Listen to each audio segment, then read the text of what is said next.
जोरदार ताली से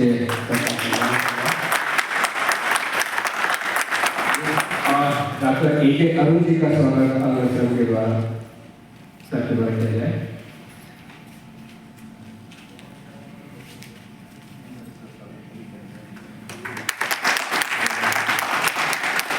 डॉक्टर सचिदानंद सर का स्वागत अनुष्ठान के द्वारा किया जाए।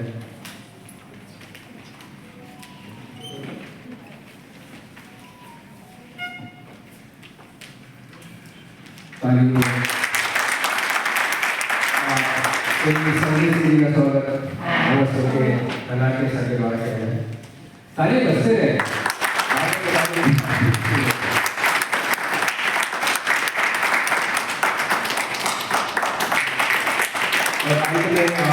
डॉक्टर अवधेश मिश्रा जी का स्वागत भी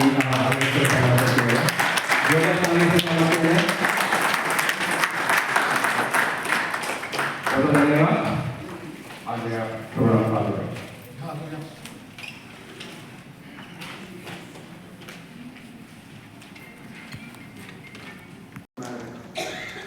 जब लंदन में वो रहते थे तो डेली 10-12 किलोमीटर उनका चलना होता था।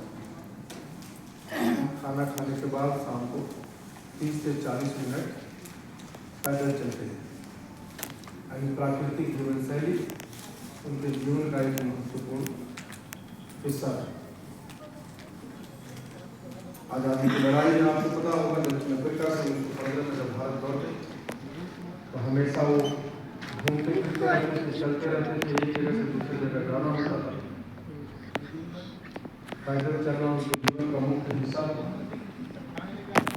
और जब भी बीमार रहने वाले लोग हैं उनकी और भी देखिए, अब घर में 5 लोग हैं तो एक गाड़ी में भी चल सकते, पर आप सब 4-4, 5-5 गाड़ी सबको एक गाड़ी चाहिए।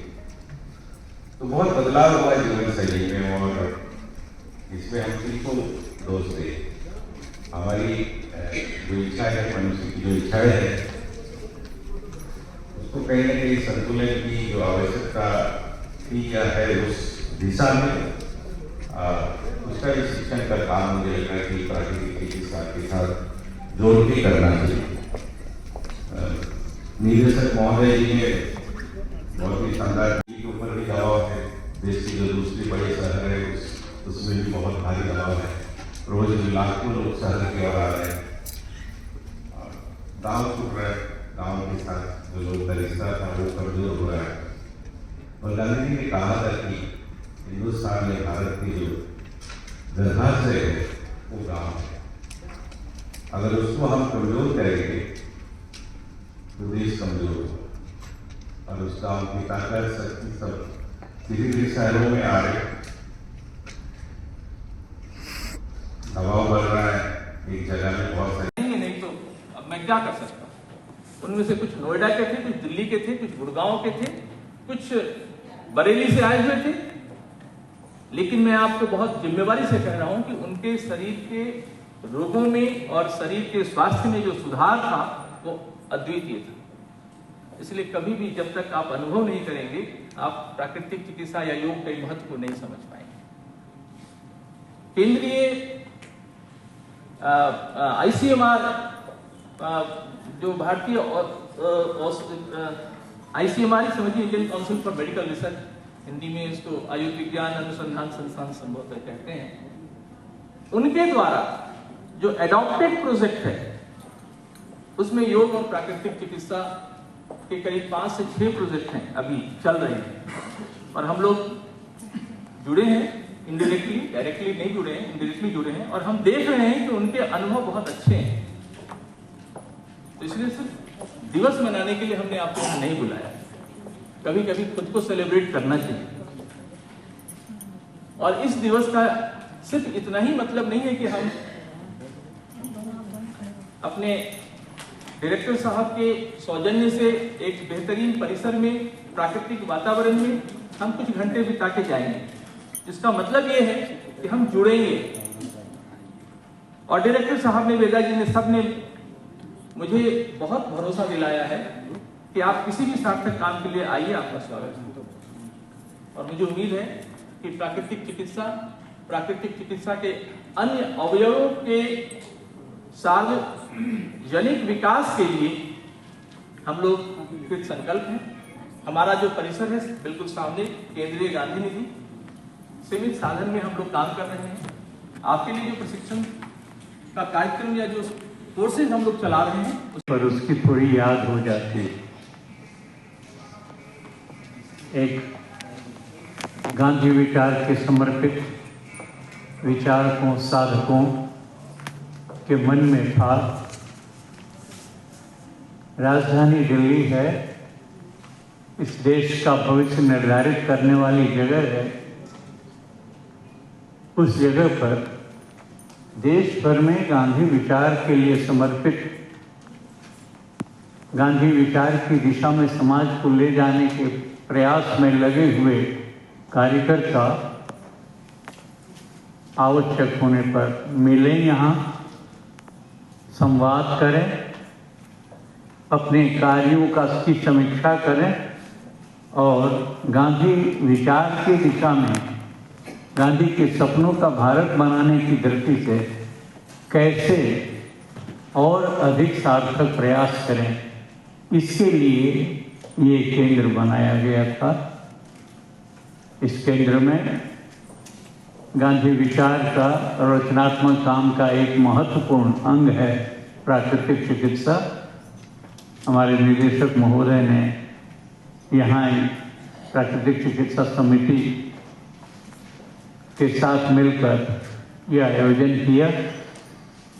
उनको और उनके सहयोगियों को, आप सबको इसके लिए बधाई। हमारे देश में एक परंपरा है,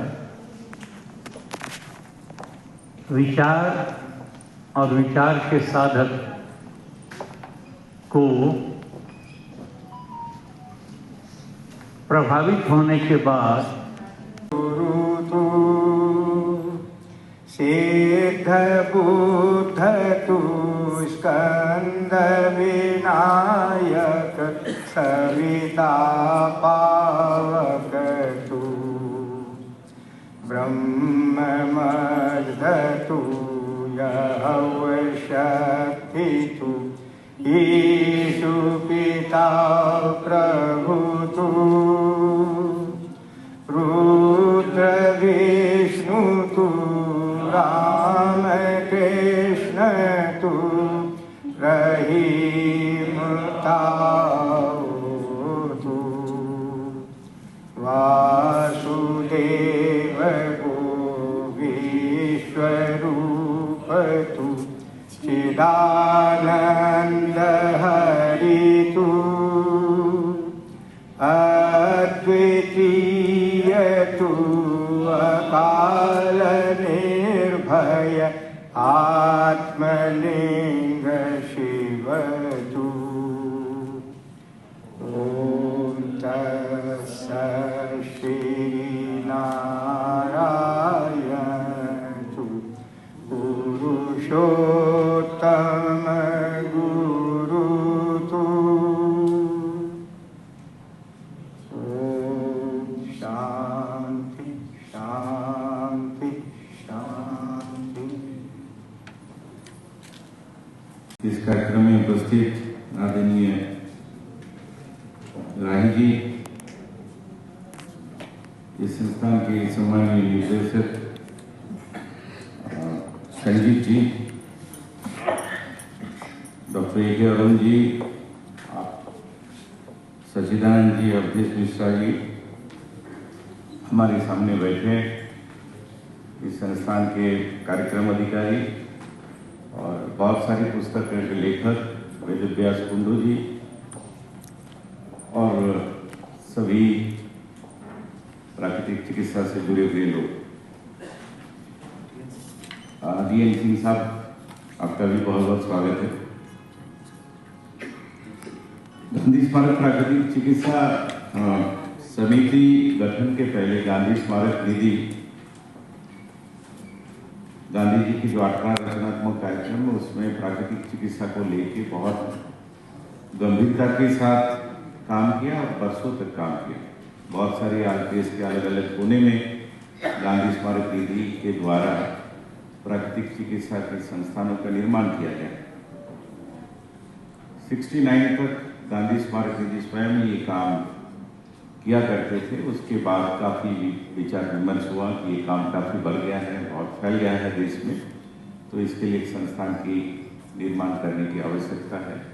और 72 में गांधी स्मारक निधि ने फिर जाकर गांधी स्मारक प्राकृतिक चिकित्सा समिति का गठन किया, उनका स्थापना की, और तब से अब तक हम लोग उनकी सहायता कर रहे हैं। काम को बढ़ाने के लिए आर्थिक मदद भी करते हैं, जगह जगह में सेंटर खड़ा करने में भी मदद कर रहे हैं।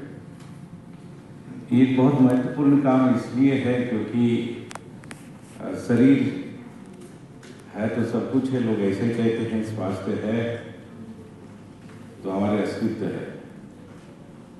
अब मनुष्य का अपना स्वास्थ्य है, कुदरत का अपना स्वास्थ्य है, और हम इस समय लगे हैं, जैसे राही जी ने कहा कि हम निदेशक महोदय जी ने भी कहा कि आपाधापी में इस दबाव में हम अपने स्वास्थ्य को भी खराब कर रहे हैं और कुदरत की जो स्वास्थ्य है, प्रकृति की जो स्वास्थ्य है, वो भी खराब हो रहा है।